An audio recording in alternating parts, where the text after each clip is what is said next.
The screen was pitch black. Outside, the wind howled through the hedgerows and battered the ancient stone walls. Rain swept sideways, spattering the single window of Heather End Cottage.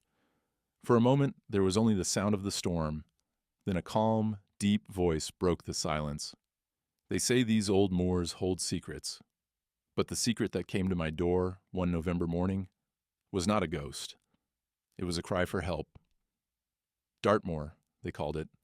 Untamed, haunting, and full of stories most folks were too afraid to repeat after dark.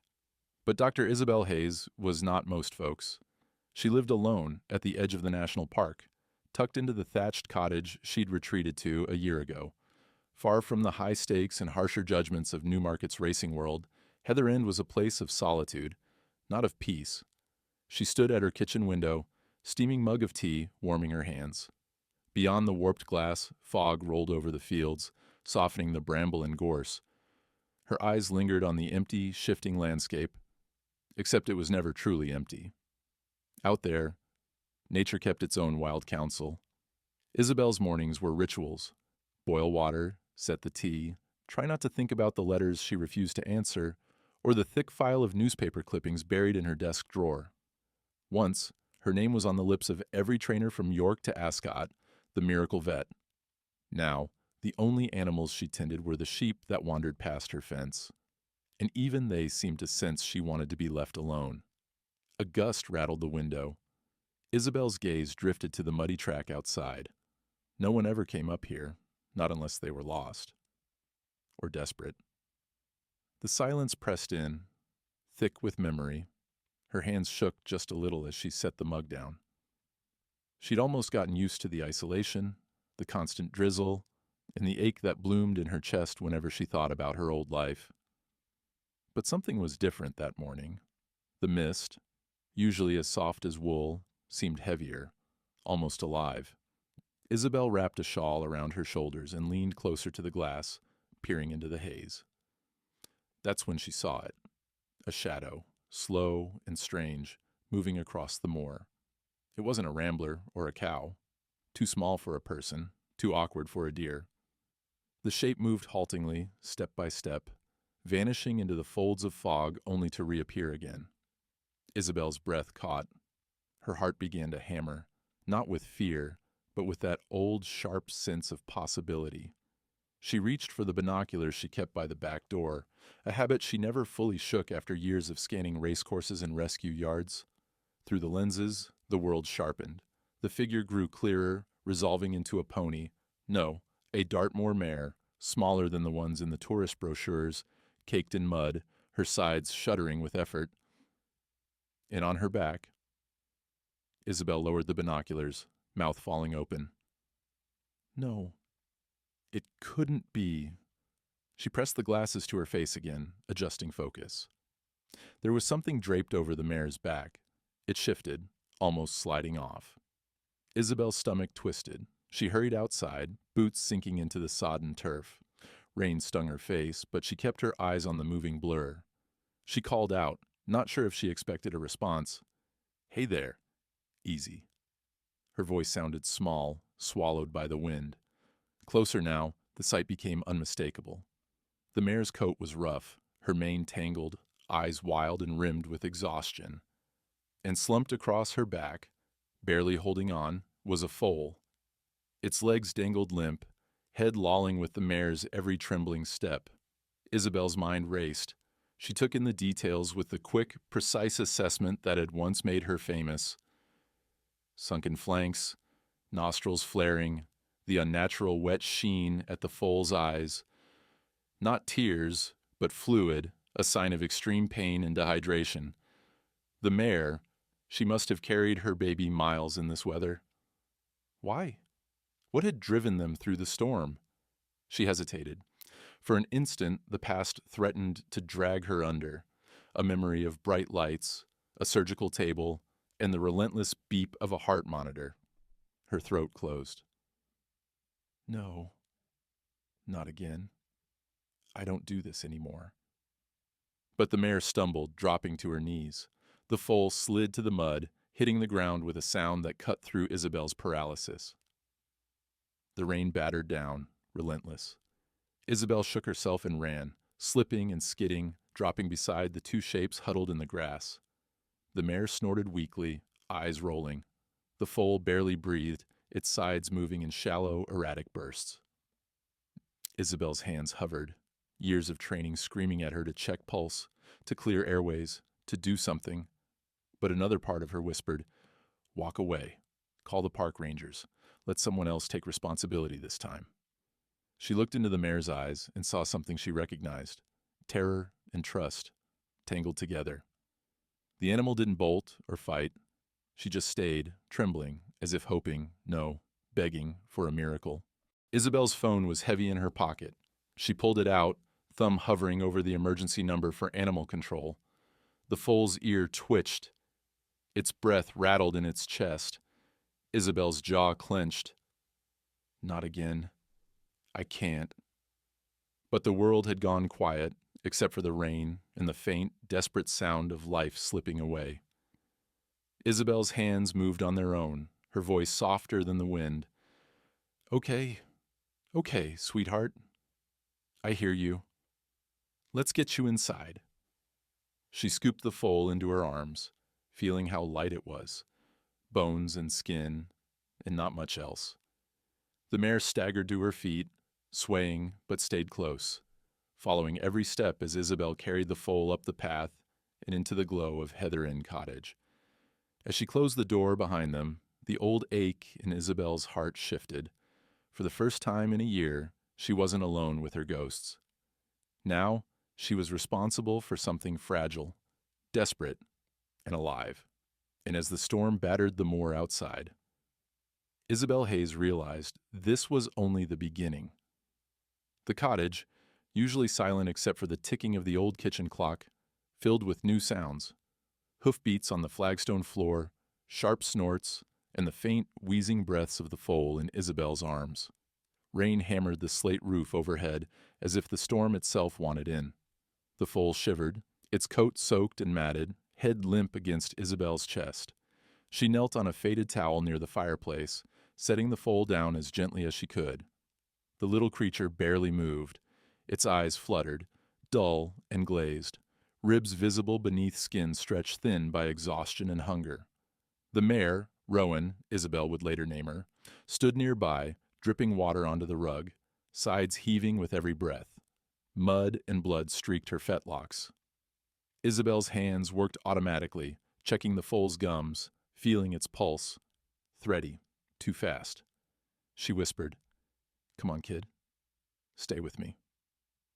Her mind cataloged the signs: dehydration, hypothermia, severe exhaustion, and something worse lurking beneath it all.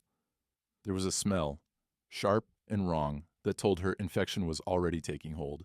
If she didn't act quickly, the foal, Beacon, the name would come later, had hours left at most. The mare nudged Isobel's shoulder, nostrils flaring. Her dark eyes met Isobel's for a moment, raw pleading shining through the animal's pain. The connection was electric, pulling Isobel out of her spiraling self-doubt. She wiped her brow, trying to steady her hands. Okay. I hear you." But even as her fingers flew into motion, part of her mind screamed to stop. "You don't do this anymore. Remember last time? Remember what happened in Newmarket?" The memory pounced, the sterile white of the operating room, harsh lights, the cold sting of failure when her patient's heart flatlined despite everything she did. The trainer's voice, cold and final. "You said you could save him." The headlines the next morning. She'd run from all of it, to this lonely place, and promised herself she'd never try to play hero again. But now, she couldn't turn away. The first order of business was warmth. She dragged every blanket she could find from the bedroom, wrapping the foal tightly, then moved to stoke the fire higher. Flames sputtered and crackled, throwing orange light onto Beacon's still form. The mare circled nervously, ears flicking at every snap of the fire. Isobel hurried to the kitchen, filling a jug with warm water. She mixed glucose from an old emergency kit, cursing herself for letting her supplies dwindle. She managed to get a few precious drops past the foal's lips with a syringe. The foal's jaw barely moved. For a long, aching moment, Isobel thought she was too late. No, not yet. You're stronger than this. Rowan stamped her hoof. Isobel looked at her and saw tears, or something like tears, sliding down the mare's muzzle. But she knew what it really was. Fluid leaking from the stress, the agony, something only a vet would recognize. The weight of the moment pressed down. Isabel's phone buzzed in her pocket. For a second, she almost called the park rangers. But she knew they'd follow the rules. Not their hearts. The foal didn't need bureaucracy. It needed a miracle. Her thoughts warred inside her. She could call for backup, make it someone else's problem, and walk away. She pictured her old mentor's disappointed eyes. Dr. Finch had always believed in her, even after Newmarket. Maybe, just maybe. Isobel swore softly, grabbed the phone, and dialed. The line crackled. On the third ring, a gruff but familiar voice answered. Finch speaking. She didn't waste time. Arthur, it's Isobel. I've got a critical foal here. Dartmoor, female, maybe 3 months, severe dehydration, hypothermia, likely sepsis. The mare's exhausted. He cut her off.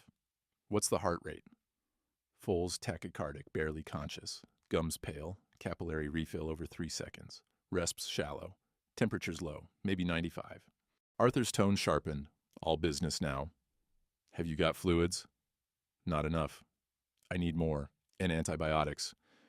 Can you come? He was silent for half a heartbeat. On my way. Keep it warm. Don't let her go hypoxic. Isobel, don't let them slip. Not this time. She choked on a response. He'd heard about Newmarket, of course, but never mentioned it. Not once. After ending the call, Isobel focused on Beacon again. She grabbed towels, rubbing the foal's limbs to coax circulation back. The mare pressed closer, her flanks shuddering. The cottage was filled with heat, worry, and the rank smell of sick animal. Isobel barely noticed the mud and blood smeared on her own clothes. The memory of her old life kept flickering at the edge of her vision. Voices, lights, failure. But every time she looked at Beacon and Rowan's desperate eyes, she felt something stubborn rising in her chest. I'm not leaving you, she whispered, whether to herself or the animals, she didn't know. Suddenly, Rowan collapsed to her knees, her head drooping toward the floor. Panic jolted through Isobel. If the mare goes down, the foal has no chance. She moved fast, guiding Rowan to lie safely on her side. The mare groaned, the sound raw and hopeless. Isobel's hands worked to check for colic, for wounds, for anything she could treat. It was all she could do to keep the fear at bay. The rain battered the windows. The room felt impossibly small. Isobel's own heart beat hard in her ears, matching the foal's frantic pulse. That's when Beacon, barely conscious, let out a tiny, rasping breath, a sound so faint that Isobel nearly missed it. The foal's ears flickered, its legs jerked, weak but alive. Isobel's relief was so fierce she had to bite back tears. Good girl. Stay with me. Rowan's eyes met hers again. There was trust there, deeper than words, older than language. Isobel felt the tension in her chest loosen, just a little. She heard the crunch of tires on the wet gravel outside, a car skidding to a halt. Relief and anxiety mingled as she opened the door. Dr. Finch stood on the porch, dripping and windblown, arms full of equipment. He took one look at the scene inside, Rowan barely conscious, Beacon wrapped in blankets, and his face set into determined lines. Let's get to work, he said. But just before she turned away from the door, Isobel glanced back at the moor through the pouring rain. The world out there was still wild, cruel, and cold. But in this small, flickering circle of light, hope had come limping in on tired legs, asking for a second chance. She closed the door, steeling herself for the long night ahead. And as she did, Isobel realized, whatever the outcome, she was all in now. Isobel barely heard the old cottage door slam shut behind Dr. Arthur Finch as he strode into the room, his heavy boots leaving muddy prints across the flagstones. His arms were loaded with battered medical bags and a bright blue plastic bin marked Fluids Emergency. Rainwater dripped from his waxed jacket, pooling beneath his feet. He paused only long enough to sweep his sharp gray eyes over the scene. Rowan collapsed on the rug, flanks rising in shallow pants, Beacon cocooned in towels near the hearth, Isobel kneeling with her hands shaking ever so slightly. Arthur's presence steadied the air. He said nothing about the chaos, the mess, or the fact that the house now smelled like a field hospital for lost souls. He just handed Isobel a bag of lactated Ringer's solution and got to work. "We'll need an IV line in that foal right away," he said, already prepping a needle with practiced efficiency. Isobel nodded, moving to Beacon's head, stroking the foal's cheek as Arthur found a vein. The foal barely flinched when the needle slipped beneath her skin, too weak to protest. Isobel held her breath as Arthur hung the fluid bag from the mantel with a piece of twine. "Good," Arthur muttered. "Keep her talking, keep her awake." Isobel found herself whispering nonsense, old lullabies, half-remembered bits of poetry, as she watched the drip, drip, drip of fluid moving into Beacon's small, fragile body. She felt time slow, each minute measured not by the clock, but by each ragged breath. Arthur moved like a conductor, orchestrating supplies, barking questions, testing reflexes. "Temp?"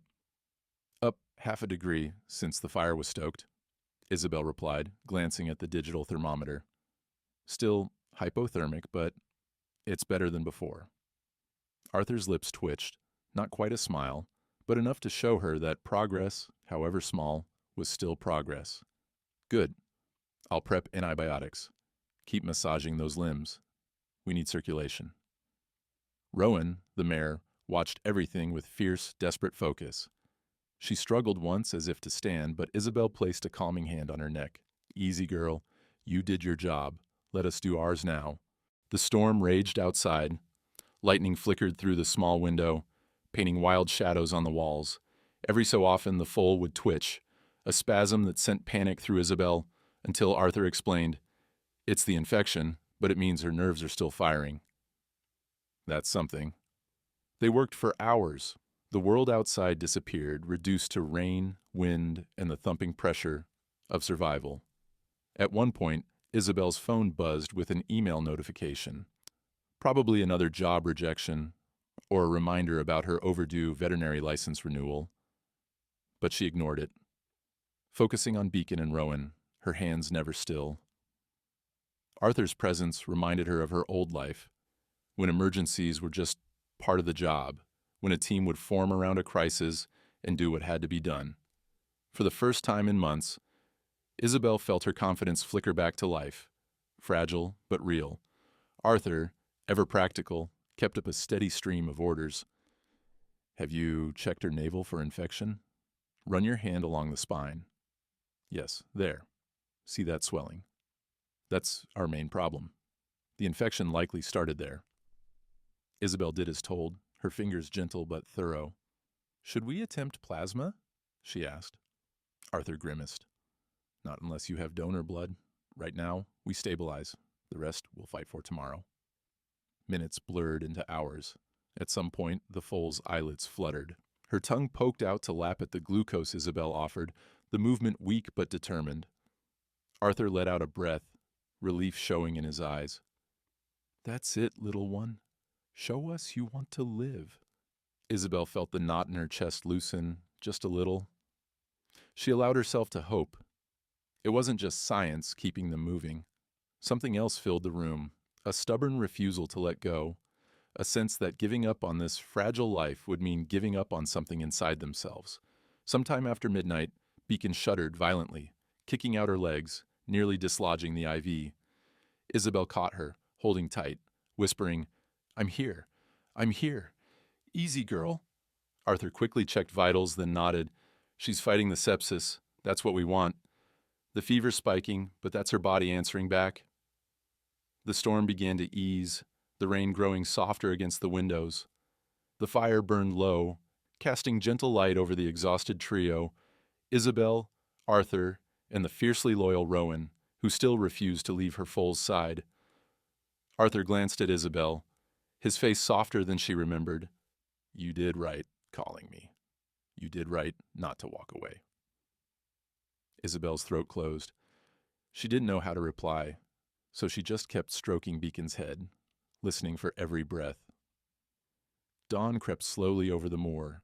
The gray sky began to lighten, and the world felt less cruel somehow. Beacon's pulse, still too fast, began to steady.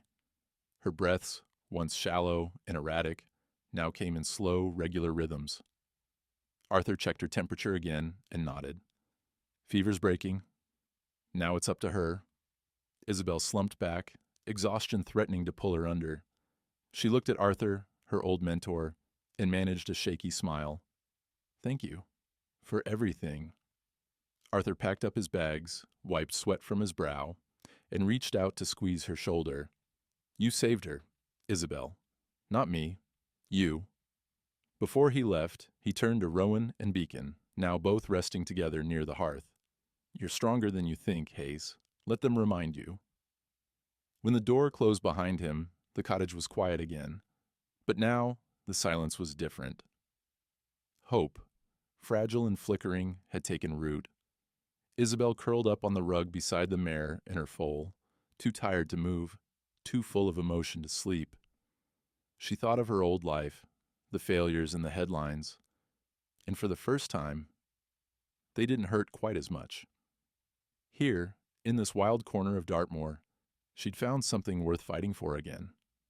She closed her eyes, letting the rhythmic breaths of Rowan and Beacon lull her into a restless, hopeful sleep.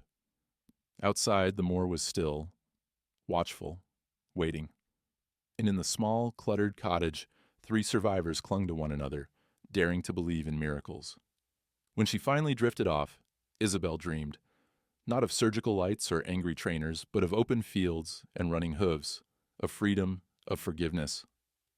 And as the morning sun broke over Dartmoor, painting the world gold, Beacon stirred, lifted her head, and gave the tiniest, brightest whinny of hope. The golden light of morning spilled through the cottage window, casting long shadows across the flagstone floor. For the first time in days, the rain had slowed to a gentle drizzle, and a thin mist still curled above the sodden moor outside.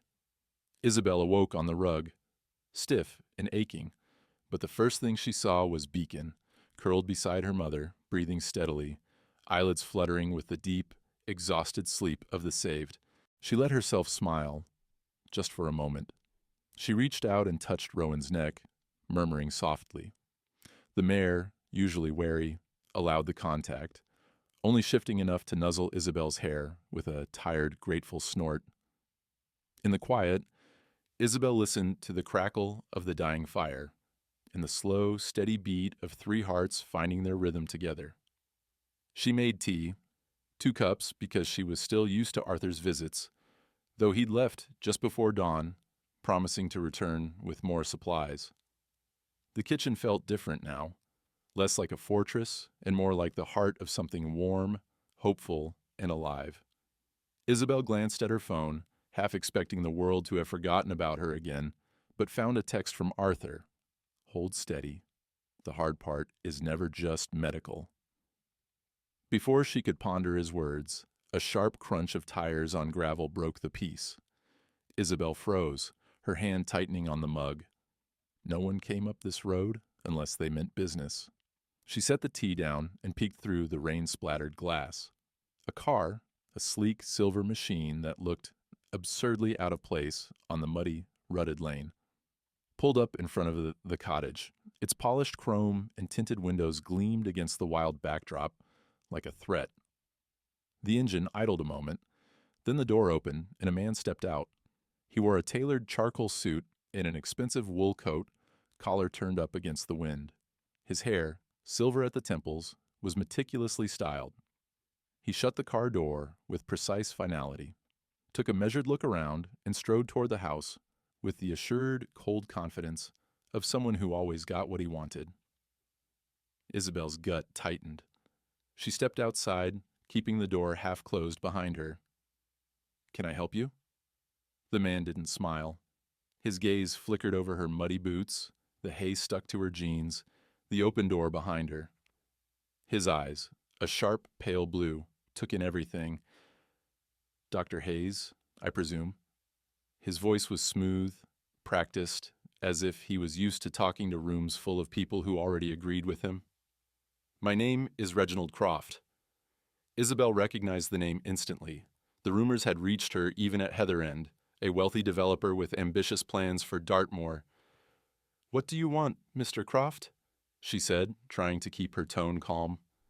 Croft offered a tight, thin smile. "May I come in?" "I think this is a conversation best had out of the rain."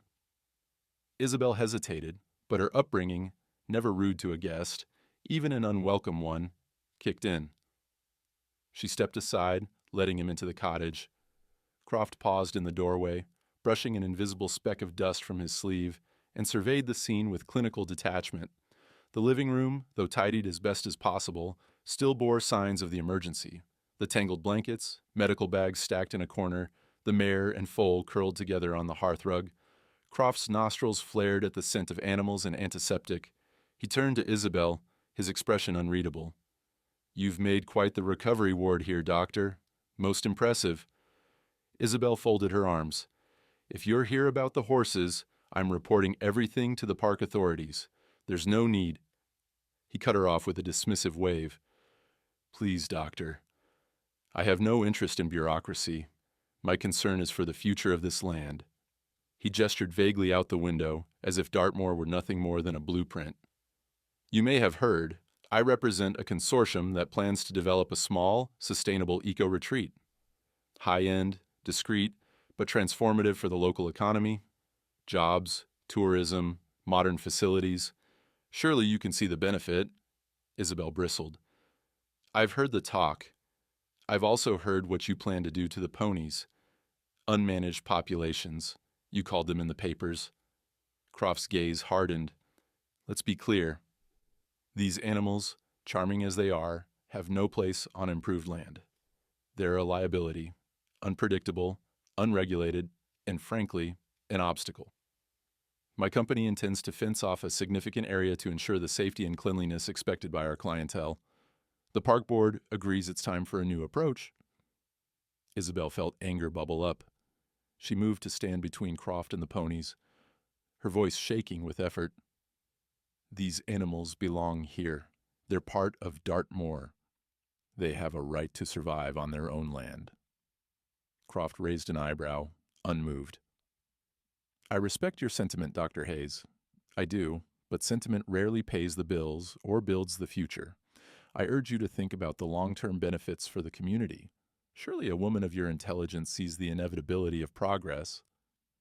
He cast a final, lingering glance at Beacon, whose eyes blinked open at the sound of his voice. There was something in Croft's expression, dismissal, maybe even contempt.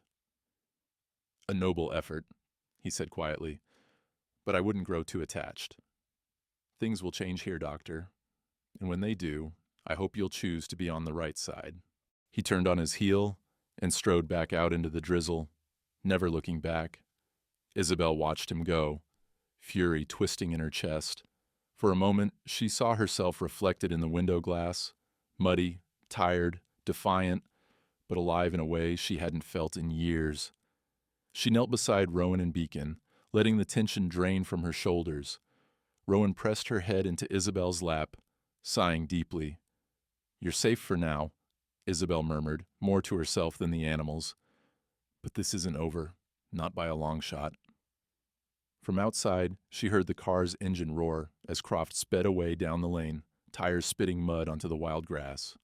Isobel stayed by the fire, holding Beacon's tiny hoof in her hand, determination burning behind her tired eyes.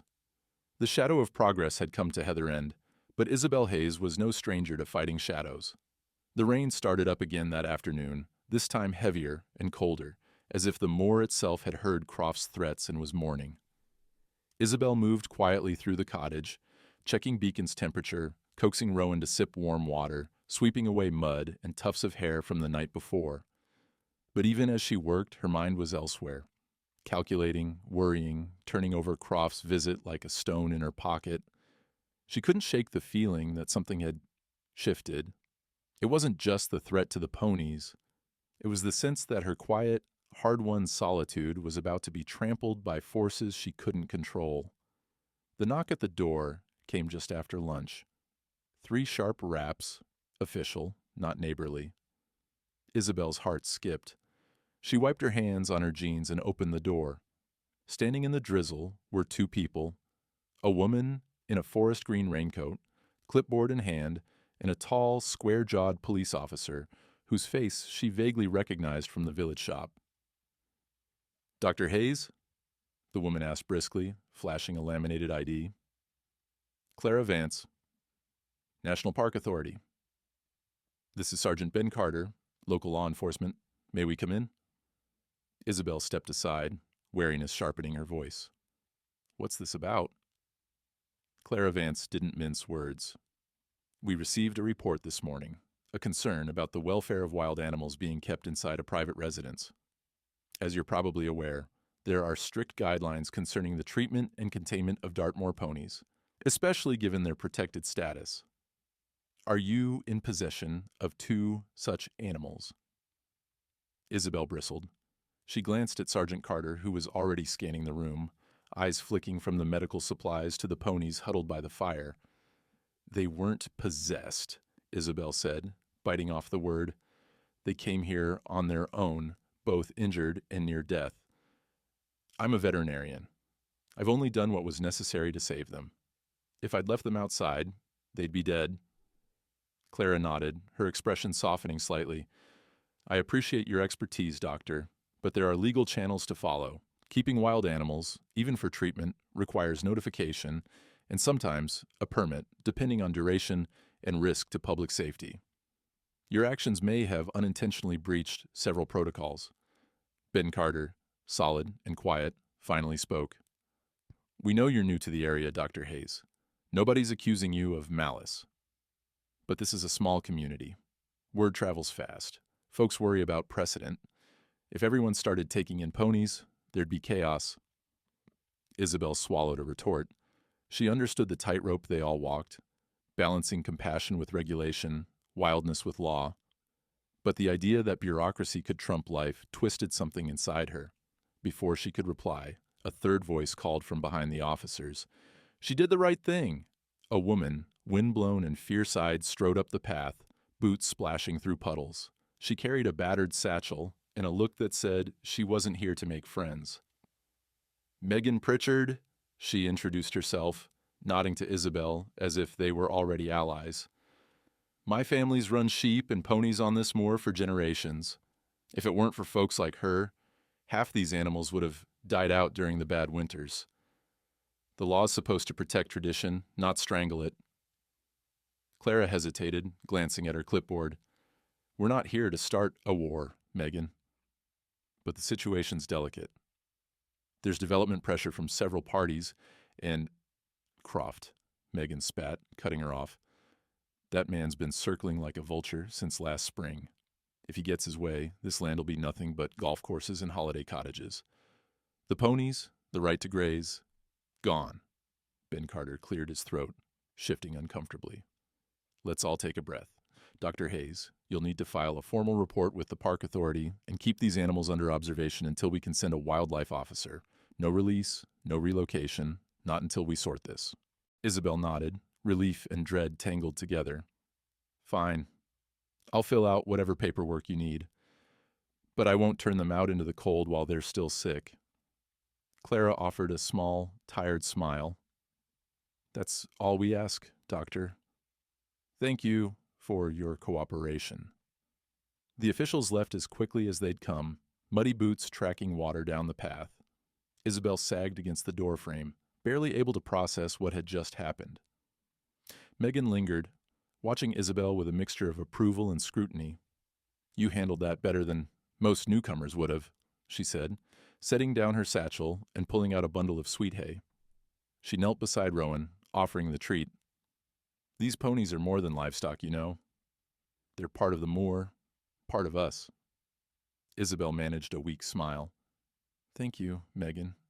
I didn't realize how complicated things could get here. I thought if I just kept my head down, did my job, nobody would notice." Megan laughed, a rough, warm sound. "Nobody's invisible in Dartmoor, love. Not if you're saving lives or standing up to Croft." Isobel looked at the ponies, then back at Megan. You really think he could take all this away? Megan's eyes darkened. He'll try, but he won't do it alone, and he won't do it quietly. You've got more friends than you think, Dr. Hayes. People here might argue over everything from fencing to football, but when outsiders threaten the land, we stick together. For the first time, Isobel allowed herself to feel a flicker of hope. She wasn't as alone as she thought, not against Croft, not against the machinery of bureaucracy. As Megan prepared to leave, she pressed a slip of paper into Isobel's hand. My number. Anything you need. Hay, feed, an extra pair of hands, or just someone to shout at. You call. Isobel squeezed the paper, feeling the texture of possibility. Thank you, Megan. I mean it. Megan grinned. Let's keep our heads up. If Croft wants a fight, he's picked the wrong hill to die on. When the door finally closed, Isobel looked around at her tiny, cluttered home. Papers and forms waited to be filled out. The fire needed tending. Rowan and Beacon dozed, finally at peace. For the first time in months, Isobel's home felt less like a bunker and more like the heart of a community. She stood at the window, watching the rain blur the distant hills, her reflection staring back, a little braver, a little less alone. She knew now, this was only the beginning. The next fight wouldn't be medical or even legal. It would be for the soul of Dartmoor itself. And this time, Isobel wasn't backing down. She walked over, knelt beside Rowan, and pressed her cheek into the mare's warm, steady side. We're not finished. Not by a long shot, she whispered. Somewhere in the rain, a distant church bell rang. The sound echoed over the moor, a reminder that time was passing and the world was watching. Isobel, for the first time in years, was ready to answer the call. The rain slowed, and by evening, mist crawled up from the low hollows, settling over Dartmoor like a memory, too heavy to leave. Isobel stood at the window, tea cooling in her hands, watching the shifting shapes beyond the garden wall. She saw movement, maybe a fox, maybe just her nerves. She had slept only in fragments, always waking at every creak, heart racing, waiting for the next intrusion or emergency. Inside, Rowan and Beacon rested side by side. The foal, though thin and fragile, had regained a bit of spark. She nosed the sweet hay Megan left, even nibbled at Isobel's offered apple slices, blinking up with shy, dark eyes. Rowan, ever the protector, would not let her out of sight, and at night pressed herself so close to the hearth that Isobel half expected her to catch fire. The paperwork for the park authority sat on the kitchen table, barely touched. Isobel dreaded it. The forms, the impersonal language, the veiled threat that a wrong word could doom everything she'd fought to save. She kept telling herself she'd finish after breakfast, after lunch, after tea, but somehow the day slipped away. When dusk crept in, headlights flickered at the end of her lane. Isobel's chest tightened. She opened the door, just as Oliver Reed, the village's only real journalist, parked his battered hatchback and emerged, waving a digital camera. Dr. Hayes. Got a minute? Oliver was in his 30s, with wild hair and a smile too eager for most folks in Dartmoor. Heard you've got a story here the whole county should know about. Isobel stiffened. I'm not sure. He cut her off, lowering his voice. I've already seen the officials coming and going, Isobel. Word's out. Croft's people have been calling every landowner in a 10-mile radius. The community wants to know what's happening, not just what the park board says. Isobel hesitated, but something in Oliver's face, earnest, hopeful, determined, made her step aside. Come in, but quietly. The animals are still weak. He entered, moving softly, as if in church. When he saw Beacon curled against her mother, his expression changed, softened by real awe. Isobel. This is incredible. She's just a baby. Isobel knelt beside Beacon. She nearly died on that moor. Her mother carried her miles through that storm last week. I couldn't let them go. Oliver listened, scribbling notes, snapping photos. He asked careful, smart questions about the infection, about Dartmoor pony history. about what Croft's plans meant for the landscape and the people. When Isobel described the night she and Arthur fought to save Beacon, Oliver's face was rapt. He took photos of Rowan standing guard, Beacon blinking in the firelight, and Isobel tending her patients with gentle hands. After an hour, Oliver packed up, pressing his card into her palm. This isn't just a vet story, Dr. Hayes. This is about what it means to belong here, to fight for something bigger than yourself. I'll let you approve anything before it runs. But I think folks need to see this side. Isobel nodded, surprised to feel relief. Thank you, Oliver. Please, tell it true. That night, as wind rattled the eaves, Isobel's phone buzzed over and over. Friends from the village, strangers, even a few of her old contacts from Newmarket, who had somehow heard whispers from Dartmoor. By dawn, Oliver's article, The Ponies of Heather End, A Battle for Dartmoor's Heart, was everywhere. Social media flooded with comments, shares, and photos. People posted messages of encouragement, offers of supplies, even sketches of ponies and signs that read, "Let them run free."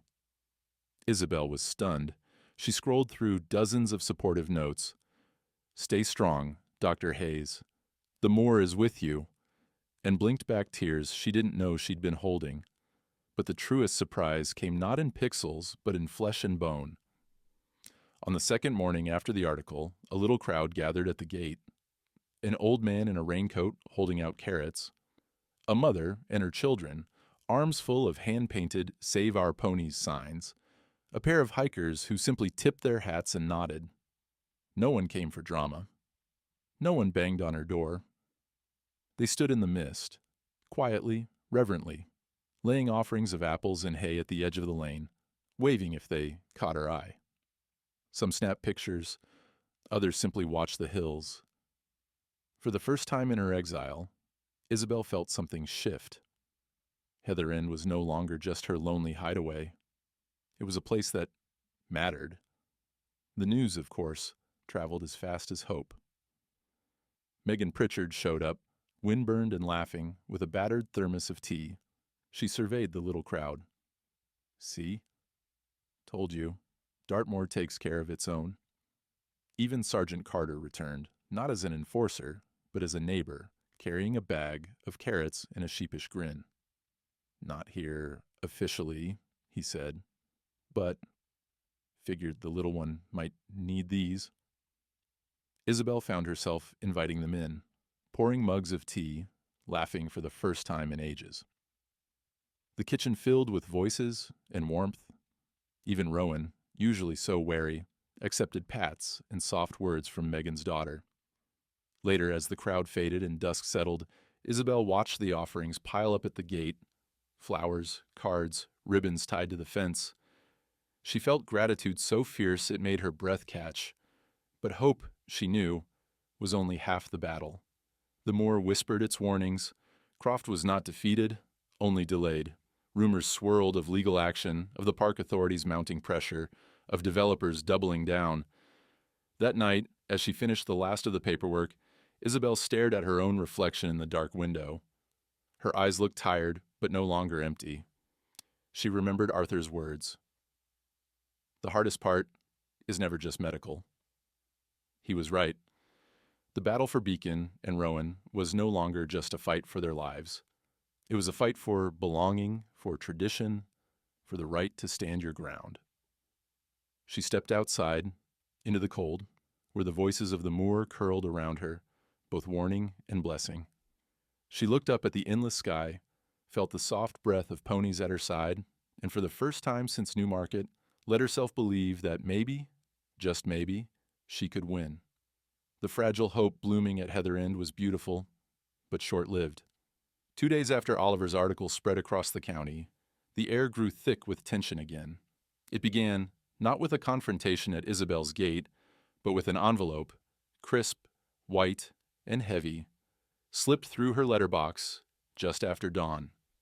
Isobel noticed it as she knelt to clean Beacon's wounds, the foal now strong enough to totter across the kitchen in search of milk. Rowan lifted her head, ears twitching as Isobel broke the seal. Inside was a letterhead so pristine it looked expensive just to touch. Notice of legal action from the offices of Croft and Partners, solicitors to Reginald Croft.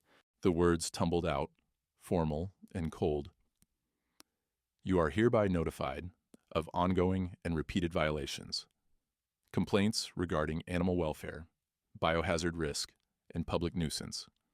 Failure to comply with Dartmoor National Park's strictures. All actions to be considered at the highest levels. Cease and desist, civil and criminal liability. The rest was dense legal language, but Isobel understood the threat. Croft wasn't coming with fences and bulldozers, not yet. He was coming with lawyers, paperwork, and enough pressure to grind the life out of anyone who stood in his way. Isobel set the letter down, chest tight. For the first time since the storm, her hands trembled, not with exhaustion, but with anger. She'd fought through panic, fought through the pain of her old failure, and now she faced something far more insidious, a system designed to wear people down until they gave up. She tried to call Arthur, but he was in surgery. Megan was out on the moor, unreachable. Alone, Isobel pored over the legal jargon, her head spinning, dread gnawing at her.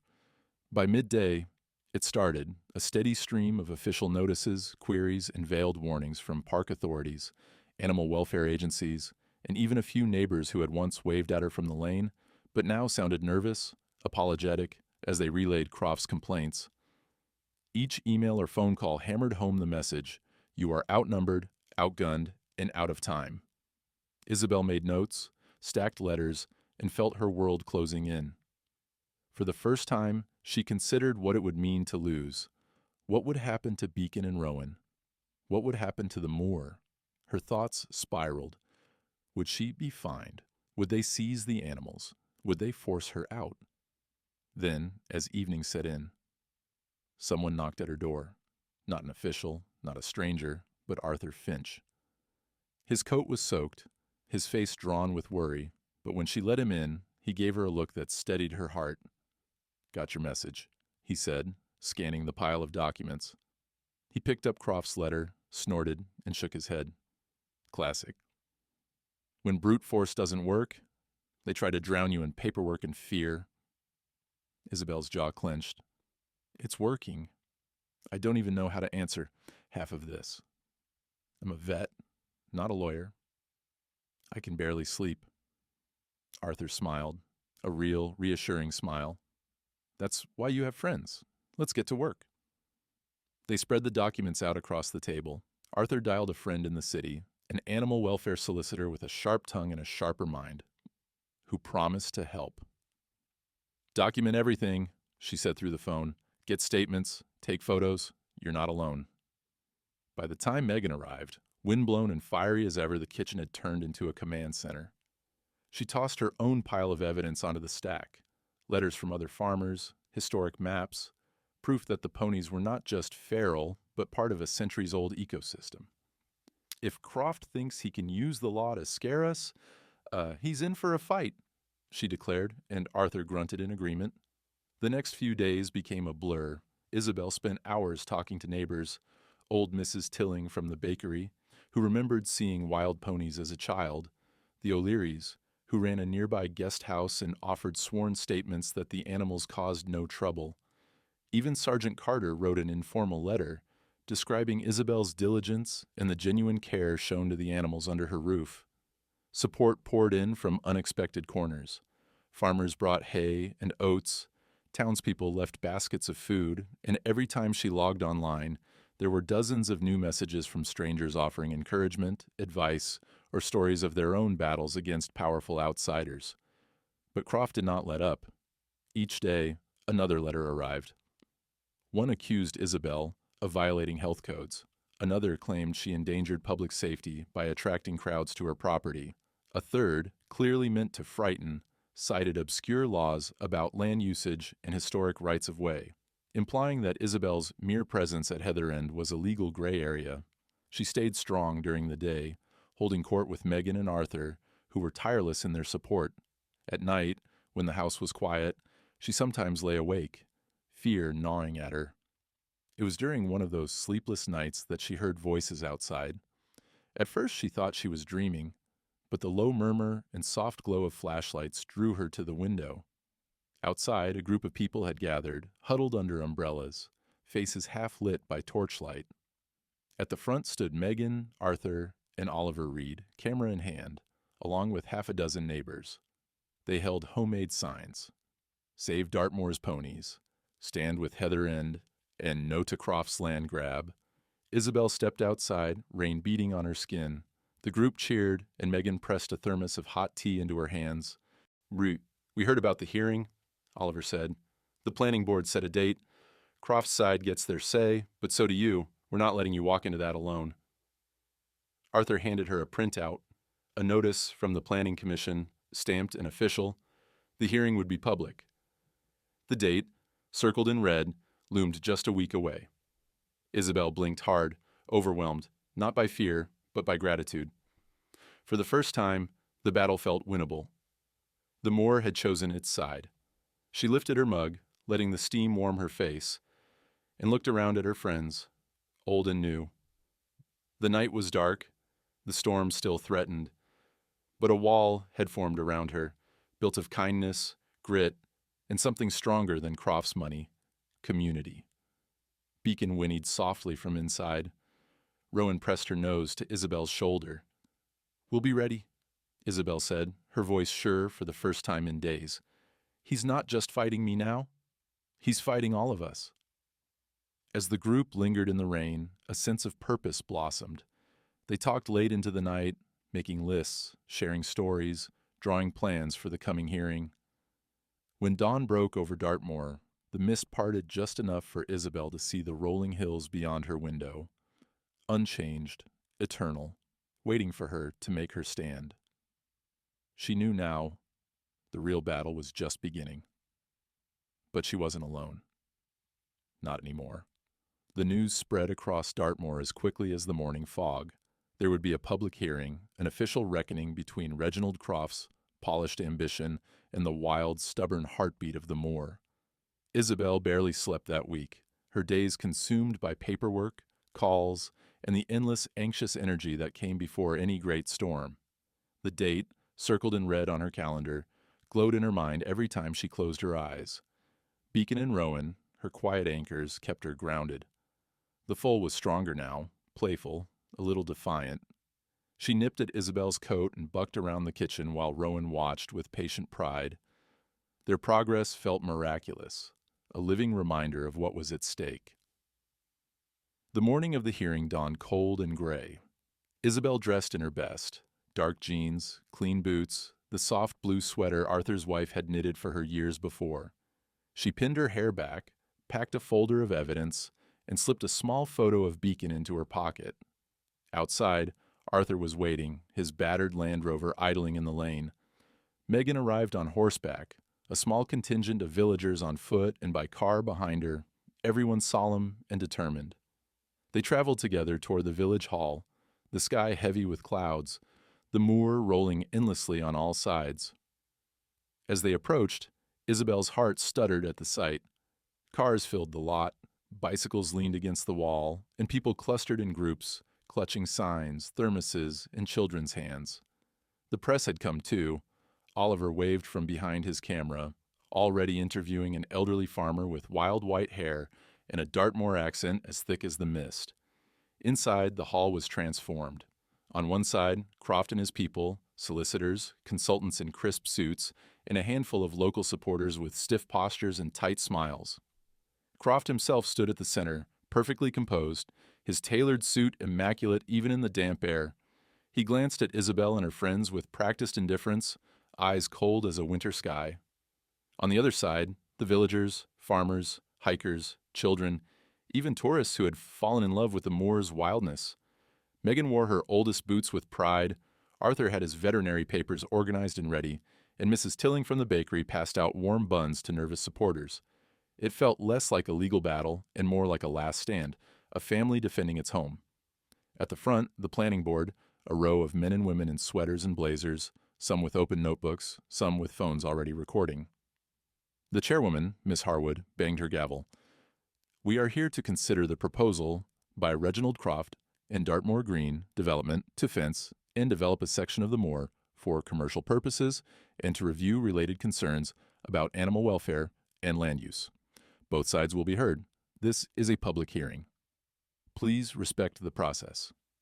Croft's lawyers went first. They had PowerPoints, charts, maps, and a dazzling array of economic forecasts. Jobs created, taxes paid, infrastructure promised. Croft spoke last, his voice calm, almost hypnotic as he described a future where Dartmoor was accessible, sustainable, profitable. He pointed to the ponies as a logistical issue, a hazard to guests, an unregulated herd that, in his view, undermined both conservation and community. When Croft finished, there was a hush. Miss Harwood nodded toward Isobel's table. Dr. Hayes, your response. Isobel's mouth was dry. She stood, her knees trembling, folder in hand. The hall blurred for a moment. All those faces, the weight of expectation. Then she caught sight of Beacon through the window. Rowan pressed close, watching her with quiet faith. She drew a breath. I'm not a public speaker, she began, her voice low but clear. I came to Dartmoor to start over. I never wanted to stand here. But the ponies, Rowan, and her foal didn't give me a choice. They came to me because they had nowhere else to go. She lifted the photo of Beacon, showing the foal as she'd first found her, weak, shivering, on the brink of death. They are not a problem to be solved. They are living proof of what makes this land unique. They survived because of the moor, because of all of us who call this place home. Arthur spoke next. He explained the medical realities, the rarity and importance of the Dartmoor ponies, their role in the ecosystem, and the dangers of losing even a small herd to development or removal. He laid out veterinary evidence, photos, notes, reports, demonstrating that Beacon and Rowan had been treated with the utmost care, not as pets, but as wild creatures who deserved respect and space. Megan, rough and eloquent, took the microphone. I've run sheep here since I could walk. My family's had ponies longer than anyone can count.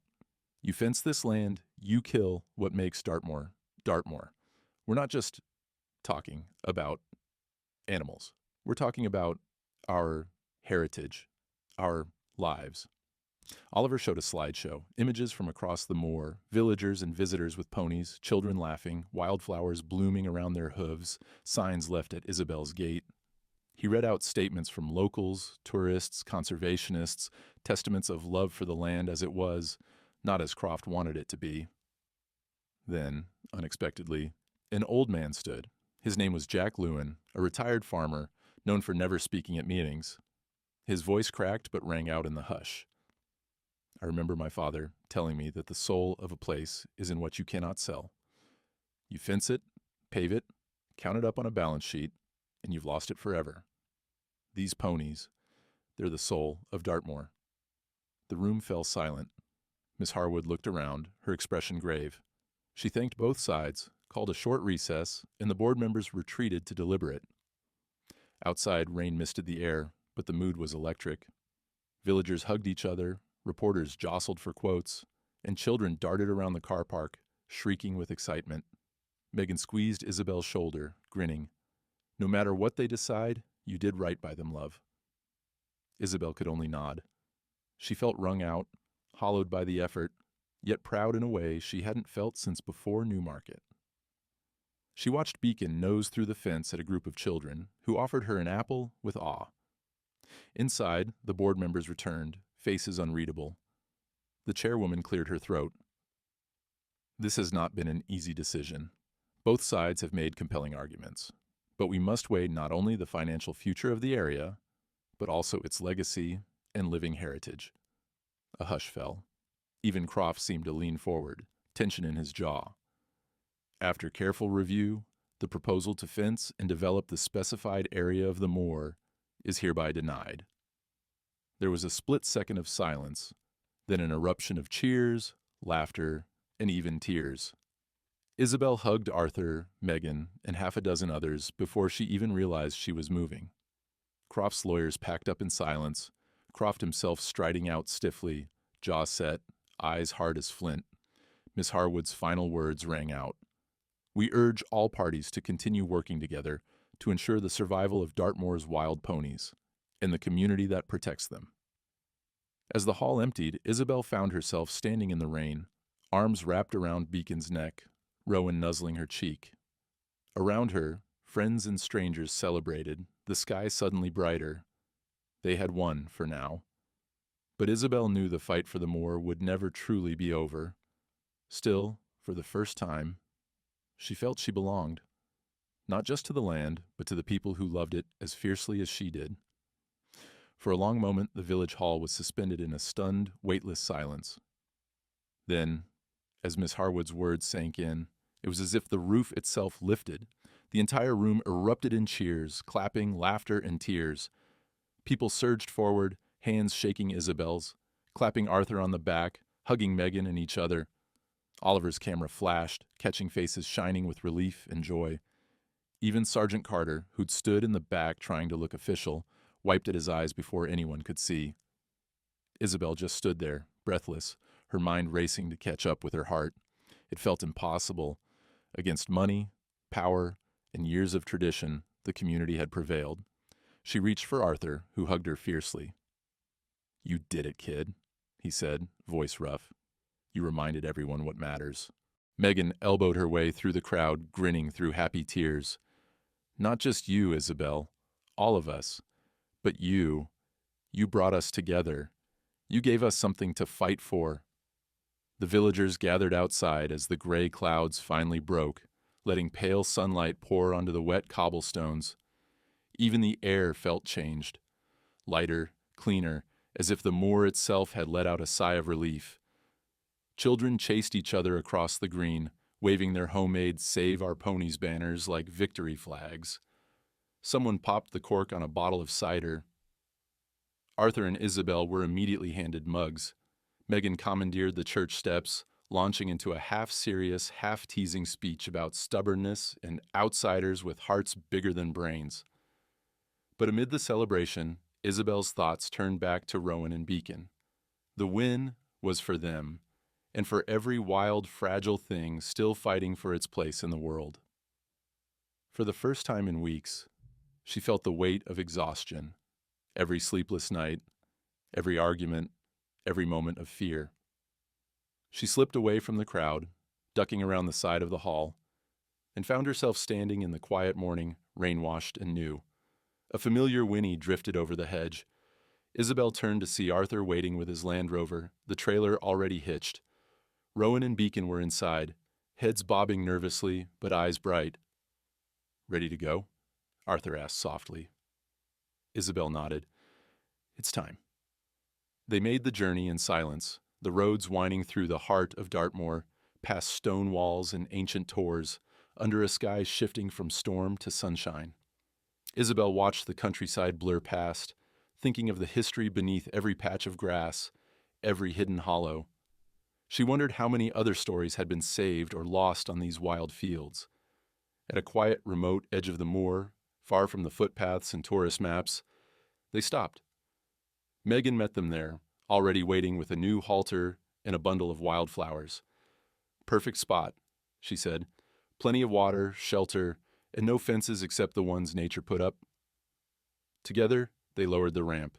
Rowan stepped down first, flaring her nostrils, testing the wind. Beacon followed, skinny but steady, head high and curious. The two horses wandered a few steps, then paused, looking back at the people who had fought for them. Isobel moved slowly, unbuckling Rowan's halter, letting it fall to the grass. She knelt, brushing her hand along the mare's neck. Rowan leaned into her touch, her warm breath stirring the hair on Isobel's cheek. Arthur and Megan stepped back, giving her the moment. "Say your goodbyes," Arthur murmured. Isobel's throat tightened. "You saved me too, you know," she whispered to Rowan. "You and Beacon. I thought I'd come here to disappear. But you wouldn't let me. You made me part of this place." For a long moment, Rowan simply stood there, silent and still, her great dark eyes holding Isobel's. Then, gently, she pushed her forehead into Isobel's chest, an unmistakable gesture of trust and gratitude. Beacon nuzzled her hand, almost knocking her off balance. Isobel laughed, the sound catching in her chest. She pressed her forehead to Rowan's, closing her eyes, letting the warmth and sorrow and hope of it all move through her. Finally, Arthur whistled softly. Rowan lifted her head. The two ponies turned together, mother and daughter, and started across the open field. Their hooves churned up the wildflowers and wet turf, tails streaming in the wind. They moved at first with caution, then with growing confidence, until finally, with a toss of her head, Beacon broke into a gallop, Rowan thundering behind her. Isobel stood, watching until they vanished over the far hill, two streaks of color against the endless green. For a moment, the only sound was the wind and the far-off song of a skylark. Megan came up beside her, looping an arm through Isobel's. "Doesn't get easier, does it?" Megan said quietly. Isobel shook her head, blinking back tears. "No, but I wouldn't trade it for anything." They stood like that for a long time, three friends in a moor full of memories, watching the wild ponies disappear into freedom. Isobel's heart ached, not with loss, but with gratitude. The land felt different now, and so did she. She thought of all she'd endured, the failures, the loneliness, the fear, and realized they had all led her to this, a moment of grace on the edge of the world. Arthur finally broke the silence, handing Isobel the old halter. "Keep it. For luck. And for when the next stubborn animal needs saving." They laughed, and the sound carried far over the heather and rocks. When they returned to Heather End, there were cards and flowers on the gate, notes from strangers and friends.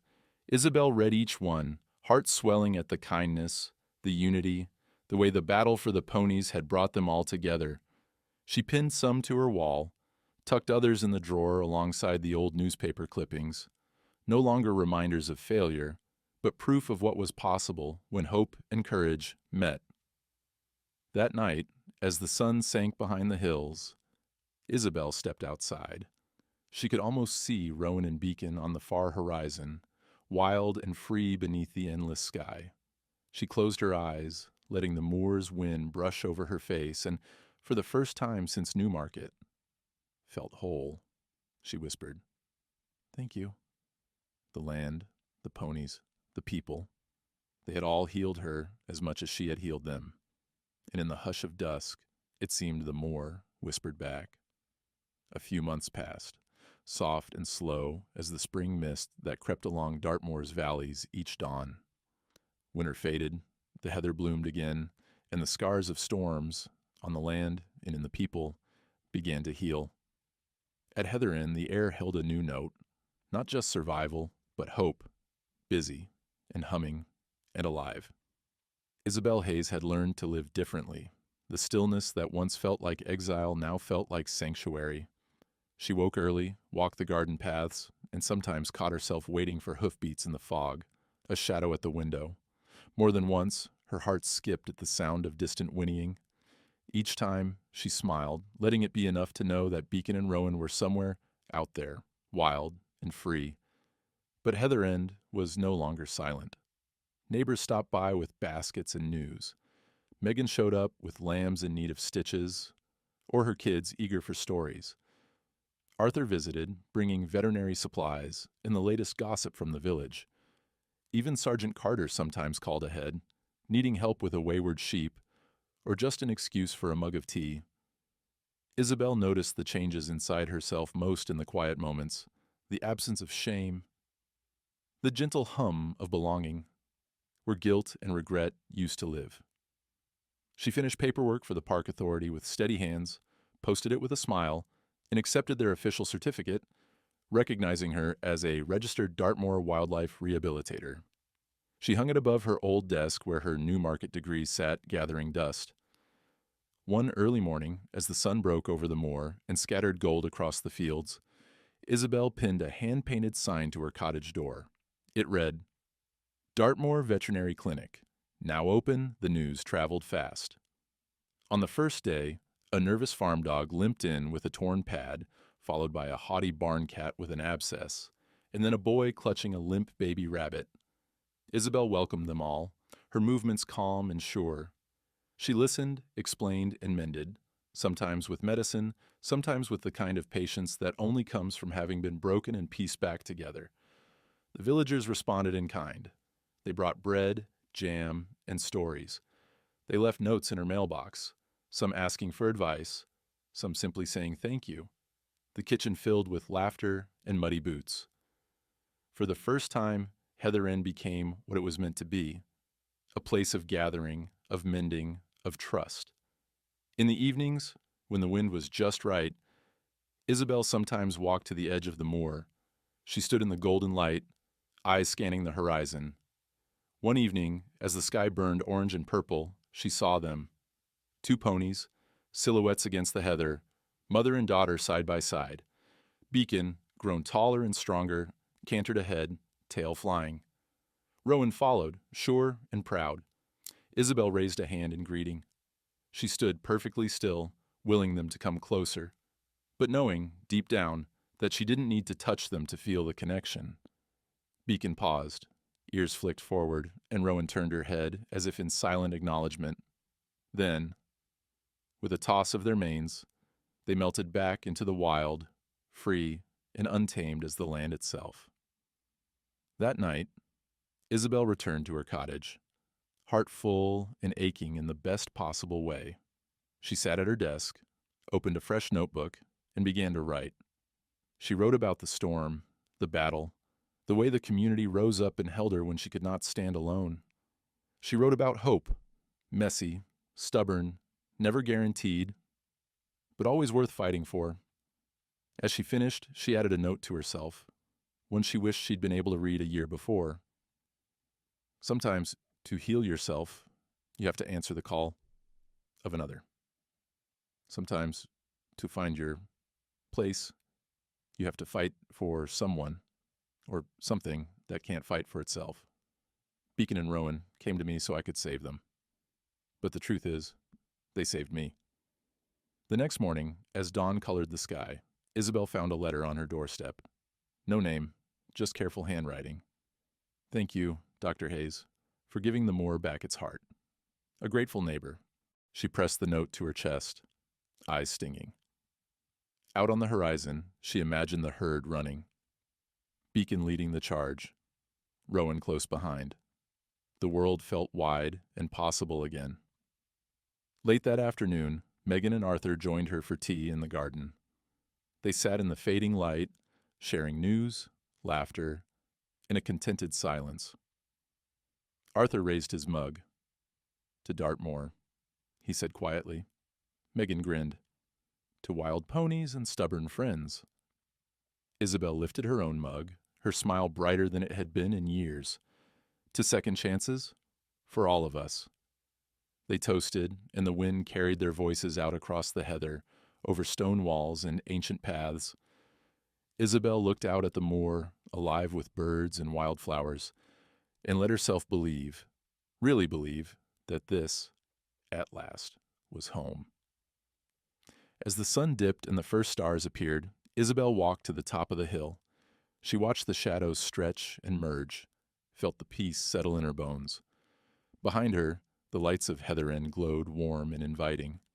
Ahead, the moor whispered its old secrets, promising new stories for those brave enough to listen. And so the healer was healed.